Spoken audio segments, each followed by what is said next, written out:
Today I'm going to be taking a look at the IJN Kongo. This is a 144th scale RC warship designed for combat. The ship is armed with BB cannons propelled by CO2, essentially paintball technology, and we drive around and we shoot each other till we sink. I'm going to kind of cover some of the main points specifically relating to some of the combat systems and kind of just show what it looks like on the inside and how things kind of function. So first I'll say this is a 4.5 unit ship. This is 24 seconds. This ship actually existed in real life. It was one of the more modern battle cruisers built by Japan. This happens to be a good ship for this hobby because of a couple reasons, mainly firepower. This ship can put 3 side firing guns on it, and it has a pump, of course, so there's a lot of relative power because it can shoot so many side mount shots, which is one of the main strengths and one of the main reasons I built this. Also, it's 24 seconds. That's considered a fast battleship. The ship itself is made from a plan set, not the one on the wall, but it'd be similar to the one on the wall there. That's for a cruiser, but you can take the hull lines and the outlines of the ship and turn it into a 3-dimensional model. And this one is made of wood. There are fiberglass hulls that are available that you can cut up to comply with the rules. Essentially, 85% of the side of the ship is covered by thin balsa wood and paint, and when we take holes, as you can see, we will just end up patching right over them. There's a combination of fresh holes on this ship and patched over ones as well. The ship superstructure is made of ABS plastic. It's a material that's relatively easy to work with, and there's a solvent for it, so you can get it to stick to itself pretty easily, and it holds up to combat damage pretty well over time. So pretty much everything gray is ABS. This part right here would be of wood. That's the only piece of superstructure really that's wood. The turrets are available commercially, built for this ship. I tend to put my turrets on hinges. It looks a little bit ugly, but it's really functional because essentially you'll need to get to this part of the gun and in order to tweak it and work on it and work kinks out. This ship has a gun here. There's nothing in this turret. This is a gun here, and then this is a side firing gun here. So again, 3 side firing guns. We'll take a look inside. This ship, one of the things when we're building ships is that has to be considered is kind of how they actually come apart and in order to work on them. So generally the far bow of the ship doesn't require a lot of access and maintenance, so I think it's around the first 8 or 12 inches of this ship are completely sealed off. You can take the sides off and maintenance it that way, but there's not really much in front of that. I mostly make my decks in 3 sections. The middle part on a lot of my ships is kind of the main one that goes on last, and then the other ones slide into place subsequently from there. This one is supposed to have a little notch here, a little flip up that holds everything together. It doesn't actually stay put that well. There's another Kongo in my area. Bob has a Kongo that has the catapult on here. This is an aircraft launch platform, and it pushes down through there and kind of holds everything together. This mostly stays together okay during combat and transport and everything. It just kind of slides back. I do a lot of latching systems on my boats because they hold pretty well, and they are really quick to open up, as opposed to like deck screws and things that you'd have to take a long time on the side at the battle itself, just putting the deck on and off. So this holds plenty well, and it's really easy to access everything. This ship has the guns kind of just fed into straight magazines. There's a lot less jamming issues there. Essentially, the BBs kind of just roll down the magazine and up into the gun, in addition to being pushed from behind with CO2. So that's kind of, when you're doing the main sort of maintenance, it'd be nice just to have to access that middle section. But to load the gun on this ship, I should maybe change this, but to load the gun, you do have to take the bow section off and get to the CO2 as well. The stern section on the ship can mostly stay put during normal operation, and the gun, the magazine is right here, so you can load this one without taking much of the rest of this off. Similarly, the bow section here, this one slides right back. The magazine here does catch a little bit, so it's kind of got to wiggle it forward and backwards and get it out, but same idea, you have a straight magazine there held on to the bottom. You can see the small little bolts and nuts that hold the rest of the superstructure together as well. And then the sternmost section here. This is actually nice because this flush stern deck here kind of holds everything together, especially when this part goes on top of it. It really holds it down pretty well, so it really isn't going anywhere. And to kind of get it to get out, even take it off, you have to wiggle it a lot to kind of get it to go. But then once it comes loose, it's pretty much, one hand can take it off. So, so that's the ship opened up. We'll kind of go through bow to stern, just kind of taking a look at things. In general, you're going to want to have the bulk of your weight in the center of the ships. It decreases the angular momentum and allows you not to spin sharper, but you will spin slightly faster when you're turning, and that's a competitive advantage. So this ship has four 10 amp hour 6-volt nickel metal hydride batteries in it, all jammed in the middle.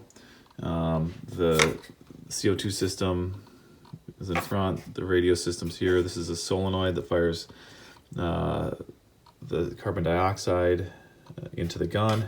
The hoses are disconnected at this point in time, just because it's easier to work on it when you don't have to fight yourself with all of these.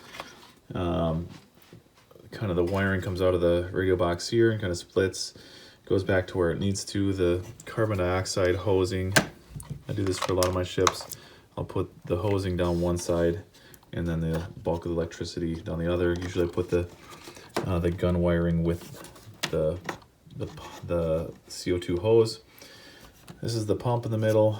There's the solenoid for the middle gun. This one could probably be a little better attached. It's kind of held in there pretty decently just by tension of the hose itself. The drive motors here, essentially just a gearbox that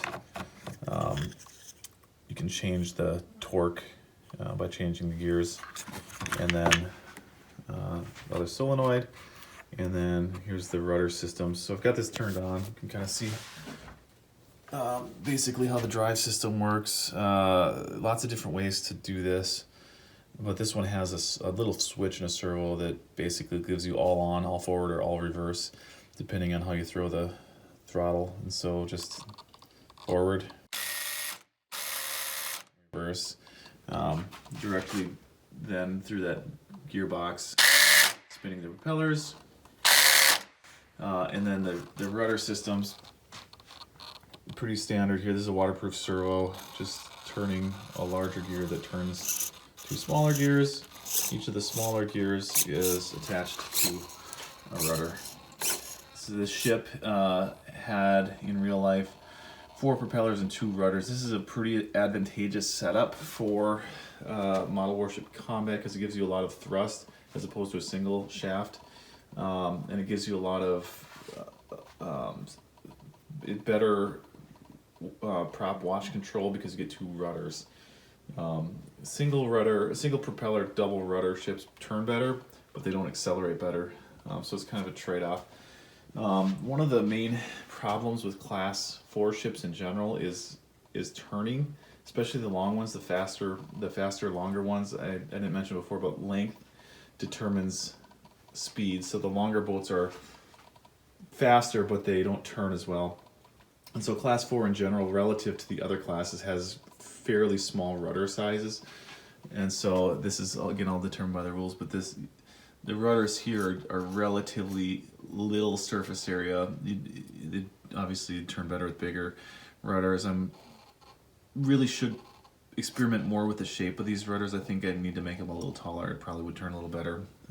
But essentially all the longer Class 4 ships have the same problem. They just don't turn very well. That's the main weakness of this ship. Everything else about it is really nice. We'll get into kind of some of the other important things here. Now that I've kind of shown the power operation, the pump, I guess I could turn that on.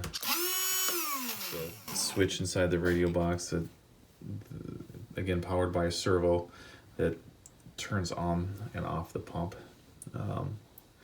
The gas systems are a little electronic firing board. You can actually see the ready signal and they're blinking. I think I can, there you go. That's firing one of the guns. That converts an electrical signal. The electrical signal then travels to the solenoid. The solenoid then opens a little valve and lets carbon dioxide through. This is a carbon dioxide bottle and a regulator in front of it, which again is all highly regulated. 150 psi is the maximum pressure that we can run. But it flows from the regulator directly to the solenoid itself, and then the solenoid takes after it's opened electronically, pushes carbon dioxide to the gun, and then it allows the gun to fire. I'm going to take the batteries out so you can kind of see how they sit in there. This ship, it has little brackets in there that really kind of holds everything really tight. In here you can't really move these. The only little sloppy thing about this ship is you kind of use the wires themselves to hold all the batteries in there. That could probably be done a little bit smarter, but it's functionally, it's just fine. Again, it's kind of a balance between, you don't really want the stuff to move while you're operating the ship, but you also want to be able to easily, with one hand, as I just did, just as a testament to how easy it is to move things around in this ship. You want to be able to get at stuff and be able to perform routine maintenance, or just while you're between battles, be able to get into things and be able to work on things. So just unplug all of these, and you can see here, these are the little brackets. The little curved area fits in there. I lost my backstop, but there's a backstop here, and so everything just kind of jams right in there really tight. The pump here, I usually zip tie these in, but it's just a little U-shaped bracket that holds it in there. The pump leaves is really hard to see, I think, on this video. It's a little clear plastic tube that squirts the pump water out through here. This is internal armor. This is shower pan liner. It's designed to prevent, these ships are designed to take damage, so you want to minimize the damage to the mitigate the damage to the internal components, keep the damage to the very thin outside balsa that you can even see flexing there. It's very easy to damage this, but that's all you really want to be damaged. You want the inside of the ship to hold up, so this stops the BBs from running astray on the inside. Hopefully I'll be able to pull a piece of this up so you can kind of get in and see. This ship is actually really, it's allowed to be quite heavy, so I have lead in the bulges of this ship. Again, you want your weight low, you want your weight towards the center from front to back, and then you want it actually spread out from side to side to help with stability. So there's all kinds of lead in here holding it together. There's probably a better section here that you can see. Yeah, here's a good section of the behind the internal armor. This is a rib here, so I think there's around 24 or so ribs in this ship is how the math works out. They're all 1/4 inch wide, and then there's all kinds of extra features that you get to put reinforcement to. So this is a piece of aluminum. They call it a stringer. It's essentially it's what gives this part of the ship the shape, the armor bulge right here.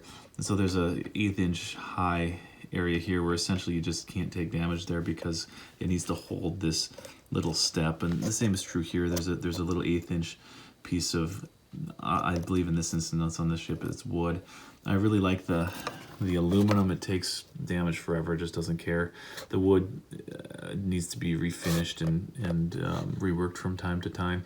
But if you take relatively decent care of it, it does hold up pretty well. That's kind of the main stuff. Wood hulls. Wood hulls are a couple I guess it can speak to some advantages of wood hulls. Disadvantage is that they're ultra time consuming to actually build. An advantage is that if you know kind of what you want to do with it, you can take care of a lot of the necessary components and internal sort of bits as you're building it. So this is pretty typical of a capital ship build of mine, where there's a really thin, this is I think 16th, there could be even 32nd plywood on the very bottom, and then a 1/4 inch baseboard. This is kind of a baseboard technique. You can see here where the ribs are actually cut into the hull itself. I always like to leave the pencil lines because I think it looks cool, and it kind of makes you wonder what you were thinking and which line you're trying to follow when you were actually building the thing. But it just kind of gives it character and kind of reminds you of the hard work you put into it. But anyway, this base plate is just basically a flat piece of 1/4 inch plywood that runs kind of in the middle section of the ship here. The water channeling is a way to, you can see here that again this bottle just easily pops right out in order to change it, refill it. But super advantageous of wood hulls is that you can put the water channeling into this as you go. So you really want any spare water in your ship to be directed to the pump so it can leave your ship. So it's pretty common to build up areas in the bow. So this area steps out, so water that's here should pretty quickly fall down into here and then be channeled to the pump. You don't want it to, like when you slam on the brakes, all the water to slush forward and then kind of cause you some stability problems. So this just kind of prevents the flow of water forward as you're moving. And you can see in here it steps up yet another level higher in here. I left it lower here so I could get the bottle low to the low in the ship to provide for better stability. All the heavy elements are as low as I can get them.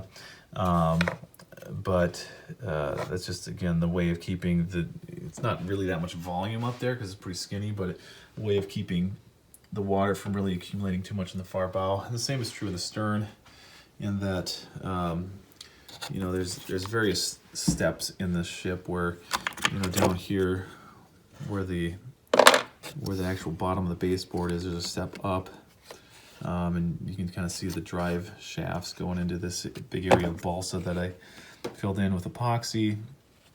And then again, it steps up right here, right next to the rudder servo, where it goes essentially to a level that's as high as you can really get it, because you have to allow for an inch of penetrable material area, and then essentially everything under an inch under your water line can be whatever you want. So it's basically just solid from here on under wherever this is, somewhere in there.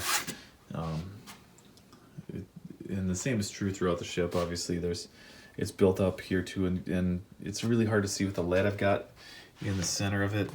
But I can get it here. There's water channeling in the sides too, in the bulges. Just maybe an indication. You can see there's an area that's built up laterally to keep the flow of water from pushing way out into the sides of the ship as you're turning and maneuvering and things. Yeah, it's just hard to see.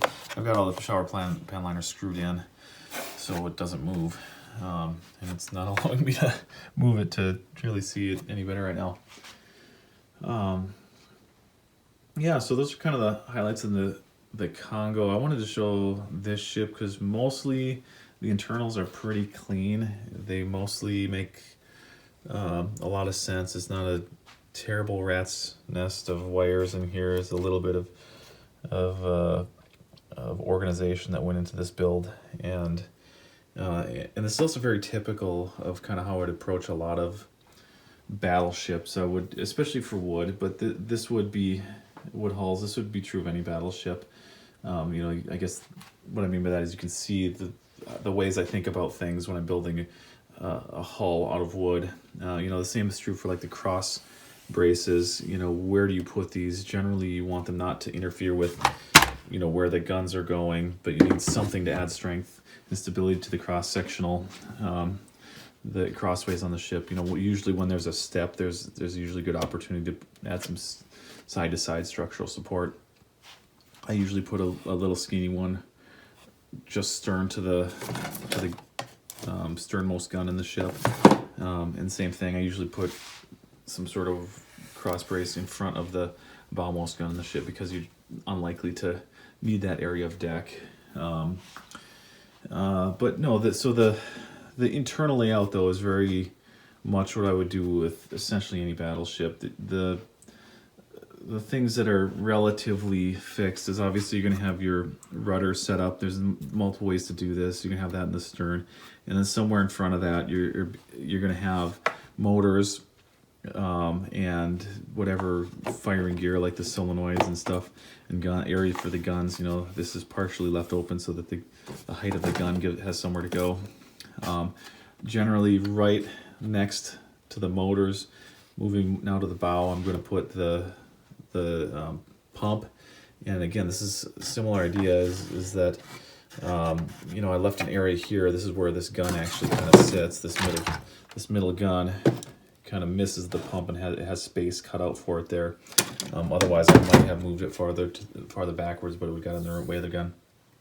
So depending on where this middle sort of area is, you can play with the position of the pump a little bit, but you're going to want it mostly the next thing closer to, you know, the next thing in front of the motors, because we spent a fair bit of time driving forward, and the water would then, you know, theoretically whoosh back into the pump.